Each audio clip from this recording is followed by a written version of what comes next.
¿Listo? Ya. Buenos días, somos el grupo integrado por Néstor Saque, Leonardo Alvarado y Juli Pedrosa, quien les habla.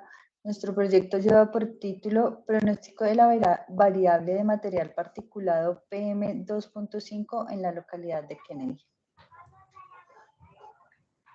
Listo. El objetivo es predecir los valores de la partícula PM2.5 para enero del 2016 en la localidad de Kennedy, de Bogotá, usando una técnica de regresión en una red neuronal artificial.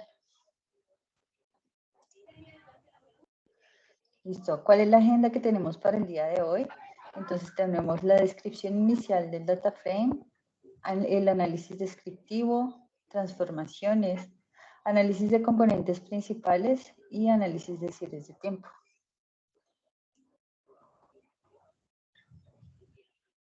Bien, ahora continuamos con la descripción inicial del dataset.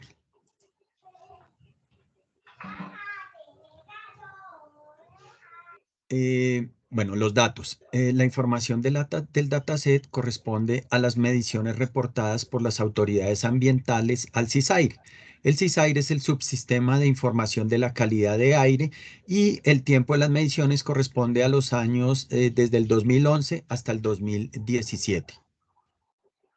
Ahora vamos a seguir con el preprocesamiento. Siguiente, Julie, por favor. El dataset cuenta con más de 20 millones de registros y 16 columnas.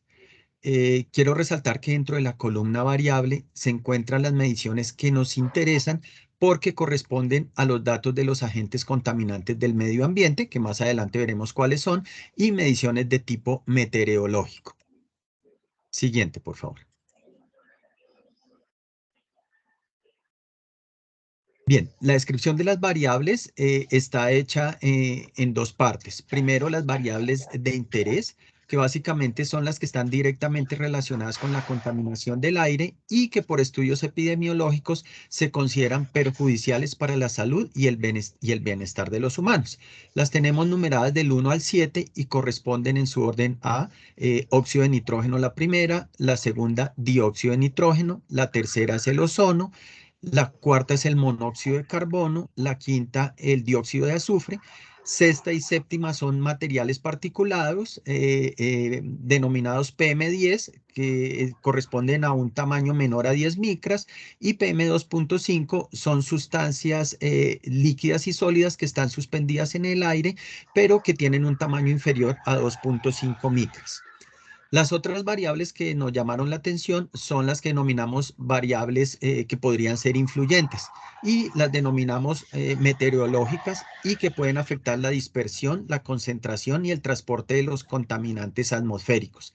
Dentro de estas están, primero, la dirección del viento, la segunda, la humedad relativa a 2 metros, tercera, presión atmosférica, cuarta, precipitación líquida, quinta, radiación solar global, sexta, la temperatura a 2 metros, séptima, la velocidad del viento y 8, la humedad relativa. Ok. Bueno, entonces entendiendo la contaminación como uno de los agentes que principalmente afecta la calidad del aire, nosotros escogimos la ciudad de Bogotá. El dataset de Bogotá contaba principalmente con 6.849.000 registros principalmente, pero entonces esta ciudad en particular cuenta con 23 sistemas de medición. De esos 23 sistemas cubren diferentes localidades y para enfocar el proyecto decidimos hacerlo por localidad, ¿sí? ¿Cuál localidad escoger? De acuerdo a los siguientes análisis, pues se escogerá una, pero básicamente esto se hace de la siguiente forma, es porque Bogotá, al ser una ciudad tan grande y ser tan extensa, si escogemos cada terminal o si escogemos la agrupación en general de la ciudad, nos puede dar resultados muy diferentes, porque hay zonas donde hay mucha concentración de, por ejemplo, de fábricas, hay una concentración alta de flujo vehicular, como hay otras localidades donde esto no es tan alto, ¿sí? Siguiente, por favor. Entonces, teniendo en cuenta como la naturaleza del comportamiento de los datos, tenemos como lo que decía anteriormente, tenemos localidades como Kennedy, que acá nos muestra básicamente la cantidad, esta principalmente es de la cantidad de registros, que sería una de las variables importantes para escoger la localidad, y tenemos otras como por ejemplo Bolivia o creo que la última, Fontibón, ¿sí? Pero entonces por calidad de data, nosotros escogimos a Kennedy, pero también lo escogimos teniendo en cuenta el factor de niveles de contaminación o de la naturaleza de esta localidad. Siguiente, por favor. Entonces ya cuando extraemos los datos de Kennedy, bueno, hacemos un preprocesamiento, una exploración y una preparación de los datasets. ¿Esto qué incluye? Lo primero que es la extracción de los valores de Kennedy del resto del dataset. Hacemos un renombramiento de los campos para hacerlos un poco más legibles para el análisis. Todo lo que fuera object y que necesitábamos, digamos, que trabajar, en el caso de las fechas, lo pasamos a datetime. Y luego, por cada una de las variables, lo que hicimos fue mirar cómo nos afectaba a los NAs. Esta concentración de NAs, básicamente lo que hicimos fue una imputación. Esa imputación la utilizamos medianas. ¿Por qué? Porque hay unos datos atípicos que nos podrían estar desviando la media. Entonces, entre el equipo escogimos que la mediana iba a ser como la metodología a escoger para la imputación de esos NAs. Siguiente, por favor.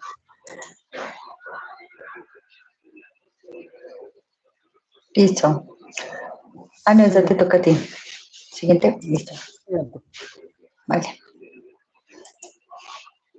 Vale. Análisis descriptivo de las variables.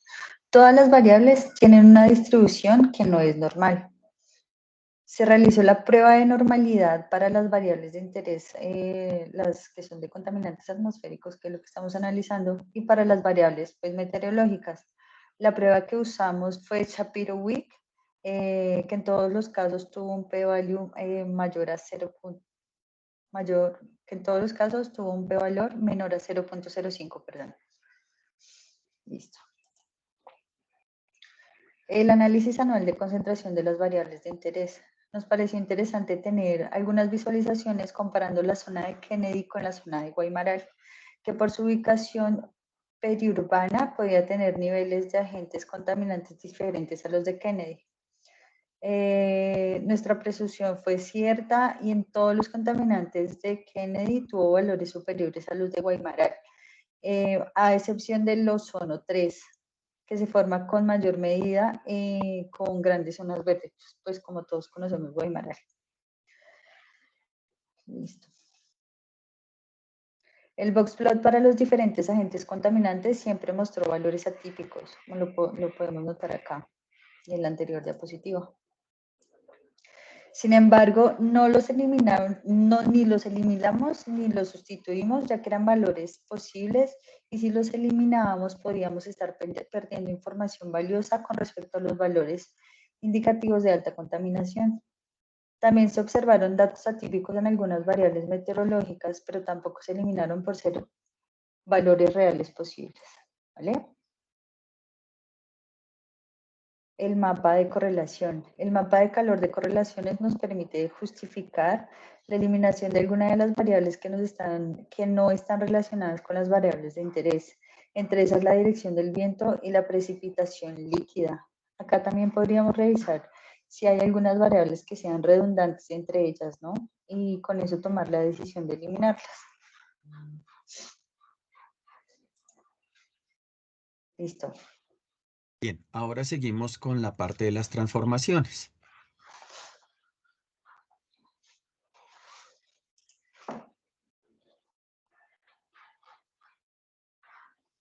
Bien, una de las primeras transformaciones fue extraer de la columna variable todas las variables de interés, que básicamente pues eran los niveles, las partículas contaminantes y las variables meteorológicas. Esto porque en la misma columna variable estaban todas estas otras variables de interés. Entonces tuvimos que extraerlas de esa columna y convertirlas en columnas adicionales. Luego otro cambio importante es que como para cada día teníamos diferentes mediciones en diferentes periodos de tiempo, en diferentes horas, teníamos que sacar un valor único para ese día. Entonces, eso lo agrupamos y el valor que tomamos para un día en particular fue el correspondiente a la mediana. Adicionalmente, lo que hicimos fue crear columnas nuevas que correspondían al año, al mes y al día y que íbamos a necesitar para otros análisis. Luego pasamos a la verificación y el análisis de los NaN.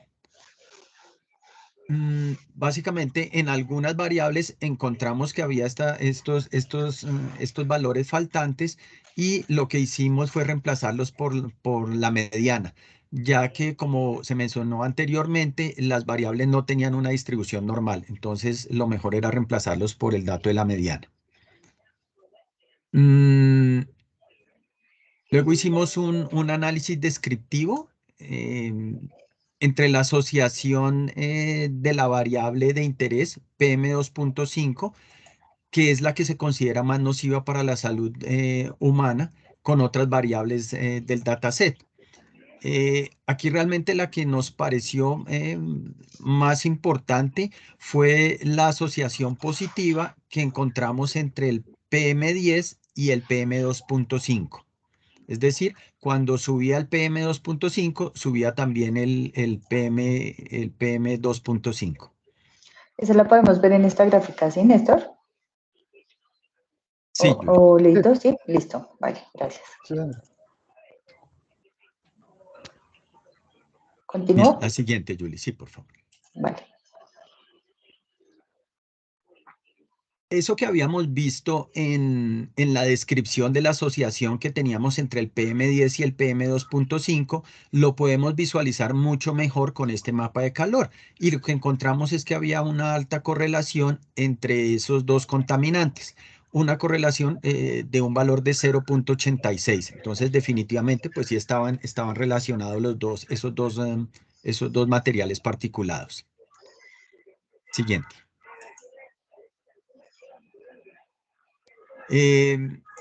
Luego, pues lo que quisimos es empezar a trabajar con una reducción de la dimensionalidad. Ok.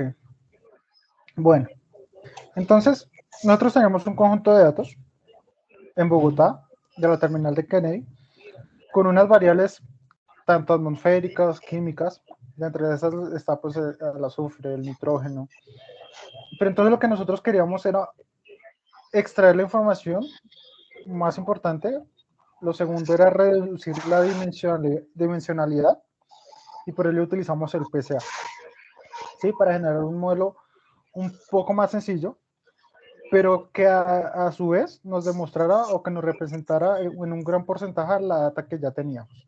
Entonces, el gráfico de PCA lo hicimos en Python, efectivamente, con una librería de sklearn, y hicimos, digamos, todo el procesamiento para el PCA. Entonces, el PCA, lo que estamos mostrando acá es una gráfica de sedimentación, y lo que queríamos era saber qué dimensiones o cuántas dimensiones nos iban a dar esa proporción o esa representación, ¿sí? De acuerdo a un análisis de codo y a un análisis que hicimos entre equipo, nosotros escogimos trabajarlo con 3 dimensiones. Esas 3 dimensiones lo que hace es representarnos en un 78% la cantidad de datos totales. Siguiente, por favor.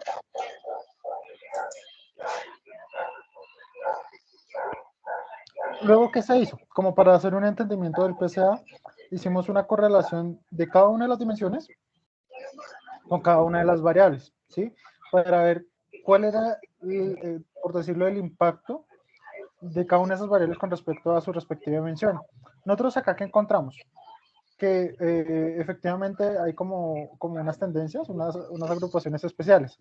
Entonces uno podría decir, de acuerdo a estos gráficos, que lo que es la dimensión 1 y la dimensión 2 agrupa lo que son factores atmosféricos, pero en la dimensión 3 cobra importancia lo que son factores químicos, principalmente el dióxido de nitrógeno. ¿Listo? Pasemos a la siguiente, por favor. Y eso a su vez también lo representamos en dos planos factoriales. Un plano factorial que es el de la izquierda, que representa la dimensión 1 y la dimensión 2, y el plano factorial de la derecha, que representa la dimensión 2 y la dimensión 3. ¿Sí? Cada una dimensión representa un eje, y básicamente lo que hace la longitud del vector es decirnos qué tan importante es en ese eje, digamos en pocas palabras. ¿Sí? Y evaluamos nuevamente lo que vimos en la anterior. Entonces, en la número 1 y la número 2, las principales variables son aquellas que son de carácter atmosférico, y tenemos, por ejemplo, humedad relativa, tenemos lo que es la radiación solar y el tema de la temperatura, ¿sí? Pero en el plano factorial de la dimensión 2 y en el de la dimensión 3 es el nitrógeno, el dióxido de nitrógeno. Lo que se hizo, entonces, para hacer una verificación de qué tan loable es este PCA, se hizo fue una correlación. Entonces, básicamente lo que se dice es que los valores muy pequeños nos da que el PCA está funcionando, tiene una buena representación. Entonces se hizo esa correlación de dimensión con dimensión dentro de las tres dimensiones, y básicamente todos los valores nos van cercanos a ceros, excepto la diagonal, pero esto se entiende que por su naturaleza, porque se está comparando contra ella misma, pues nos tiene que dar 1. ¿Listo? Siguiente, por favor. Listo. Análisis de series de tiempo. El comportamiento del PM25, que es la variable que escogimos, entonces en el tiempo. En el eje Y tenemos la concentración del PM2.5, y en el eje X tenemos los años pues, que vamos a analizar o que analizamos, del 2011 al 2015, entre los meses de enero a diciembre. Evidenciamos incremento de la concentración del material particulado durante los meses de enero a marzo, como lo podemos revisar acá, que son los picos. Durante los meses de enero a marzo, en todo lo graficado, indicando que existe estacionalidad para este contaminante.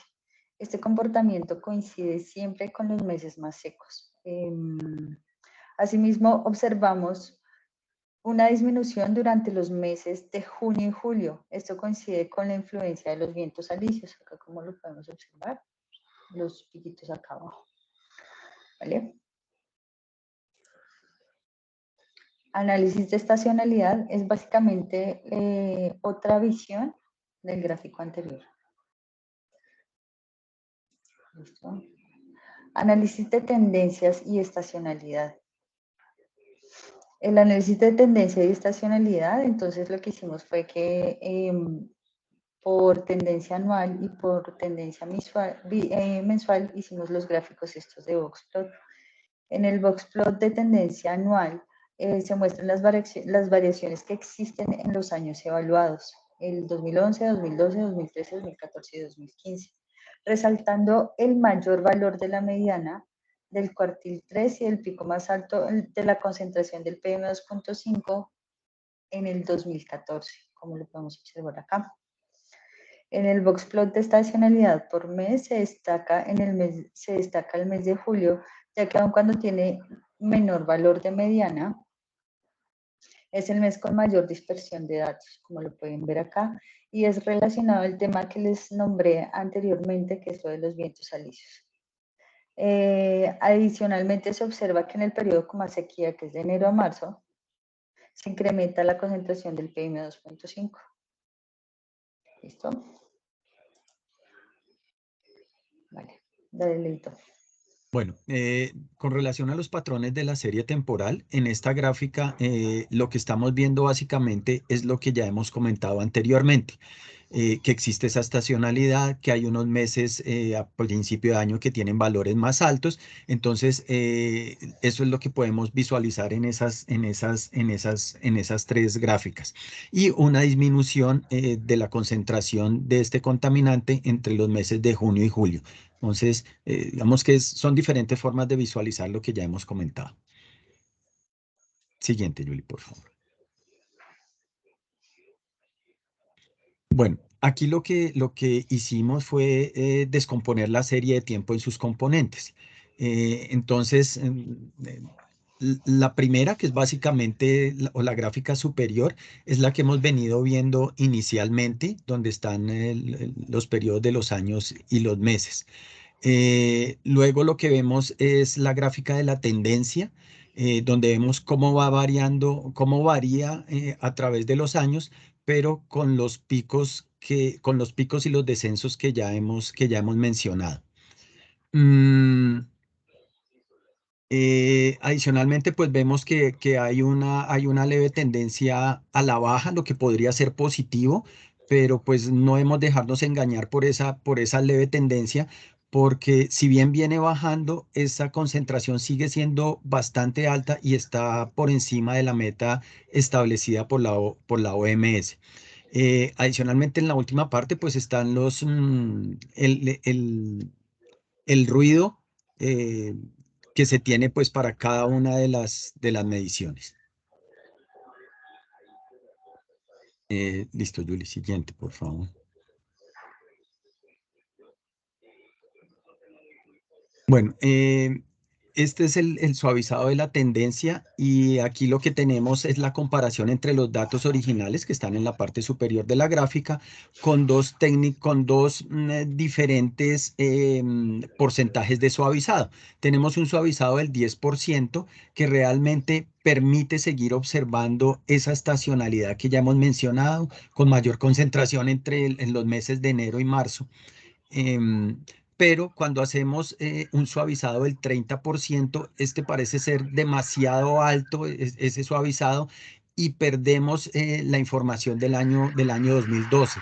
Entonces es importante tener precaución para no tener un suavizado muy alto en el cual se pierda la visualización de lo que realmente está sucediendo. Y finalmente, pues la media móvil con un periodo de 3 meses, donde se sigue permitiendo observar qué es lo que ha ocurrido con la variable material particulado 2.5 a través del tiempo.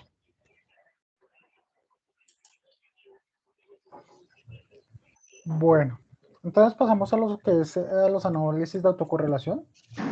Entonces, básicamente estos gráficos se hacen es para revisar el error, analizar el error. Entonces, la autocorrelación lo que nos permite, así en grosas palabras, en grandes, es mirar qué tan relacionado está el error o esa coordenada de un periodo. Este periodo, pues, dependiendo de la serie de tiempo, años, meses, días, en este caso son meses, me puede contribuir o estar relacionado con el error siguiente o directamente anterior. ¿Sí? Entonces, si estamos en octubre, que el error de octubre, ¿qué tan relacionado está con el error de septiembre? ¿Listo? Pero entonces hay dos análisis. Entonces tenemos la autocorrelación, que está hecha para un periodo principalmente, y tenemos lo que es autocorrelación parcial, para revisar esos n periodos. ¿Sí? En este caso, por lo que se comenzó a analizar fue a 2 periodos principalmente, y efectivamente encontramos que hay una autocorrelación. ¿Sí? Encontramos que hay como una tendencia, por decirlo, de esa correlación que pasa de positiva a negativa y luego de negativa a positiva, ¿sí? Y en la autocorrelación parcial, si bien no es tan legible como en la autocorrelación a un periodo, se nota la misma tendencia, por decirlo de alguna forma, ¿sí? Pasamos a la siguiente, por favor. Claro que sí.